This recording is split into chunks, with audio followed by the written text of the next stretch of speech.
Salah satu yang bisa Anda mendapatkan dicintai Allah, harus Anda selalu mengingat nikmat Allah. Fikirkan nikmat-nikmat Allah kepada kita. Wa amma bi ni'mati rabbika fahaddits. Yang kita selalu lupa, kita sibuk mensyukuri nikmat tapi lupa mensyukuri yang memberikan nikmat.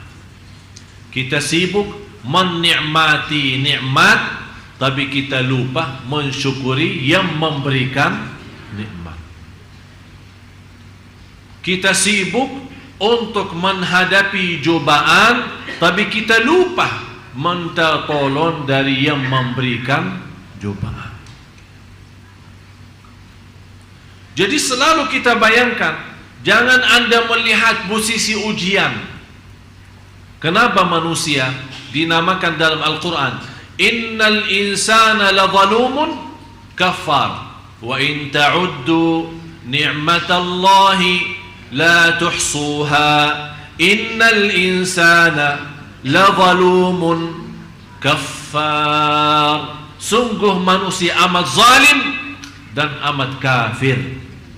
Amat zalim apa?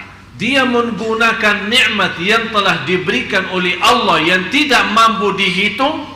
Dia menggunakan nikmat itu untuk menzalimi dirinya. Yang kedua, dia sangat kafir. Dia tidak mensyukuri Allah dan merasakan kemuliaan yang telah diberikan oleh Allah lewat nikmat-nikmat itu. Berarti dia mengkafirkan nikmat. Dia berkufur terhadap nikmat. Dinamakan oleh ulama kufrun ni'mah, kufur nikmat. Jadi Anda sebelum melihat sisi cobaan, yang seharusnya Bapak Ibu Anda melihat sisi kenikmatan.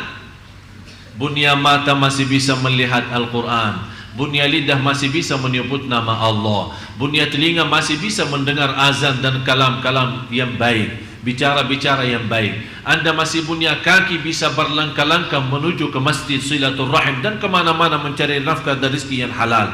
Anda masih punya nafas yang bisa menaturkan nafasnya untuk Allah subhanahu wa ta'ala. Saya bertemu beberapa hari lalu seorang ibu sudah usia 90 tahun, sakit, tidak bisa bergerak. Begitu saya datang silaturrahim, saya bertanya, bagaimana Bu keadaannya? Dia menjawab, alhamdulillah. Tapi dalam kata alhamdulillah benar-benar tersentuh hati saya. Saya bilang, ibu, alhamdulillah atas apa? Ibu lagi sakit, sakitnya parah dan tidak bisa bergerak.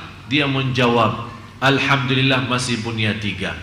Bunya hati terisi iman, bunya lidah menyebut nama Allah, bunya akal masih bisa sadar siapa diri saya terhadap Allah. Dia sudah tidak melihat sakitnya, tidak melihat kakinya yang tidak berfungsi, tidak melihat tubuhnya yang tidak bisa bergerak, tapi dia melihat nikmat, bukan melihat ujian. Di situ dia merasa kenikmatan cukup besar, malah dia merasa masih kekurangan syukur. Itulah namanya hamba yang dicintai Allah. Karena kita orang mencintai Allah, semua nikmat terhitung. Tapi sekarang kita terbalik, malah semua ujian yang cobaan yang kita hitung. Kita hitung cobaannya, bukan hitungkan nikmatnya. Ini yang membuat kita lemah. Wa amma bi ni'mati rabbika fahaddits. Oleh karena itu jamaah sekalian, begitu Anda diuji Allah, jangan lihat apa itu ujiannya, tapi lihat berapa masih tersisa nikmat yang lain. Kalau Allah berikan 100 nikmat, yakini yang ujiannya hanya 2, Anda masih bisa menikmati 98. Jangan Anda rugi iman gara-gara kehilangan 2 nikmat.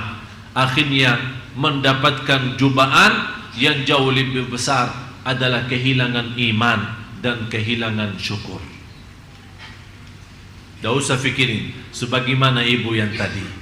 Dia sudah tidak melihat sisi sakitnya, dan tidak melihat umurnya dan tidak melihat dia tak bisa bergerak, tapi dia masih bisa merasakan iman, yang kalbu yang terisi iman, lidah masih Allah izinkan untuk sebut nama Allah, dan akal masih bisa sadar.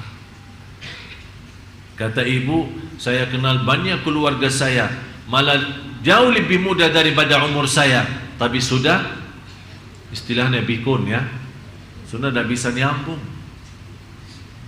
Tapi dia masih bisa, begitu dengar azan dia bisa berfikir, oh ini salat, ini waktu salat, ini waktu Quran, ini waktu zikir, ini nikmat besar.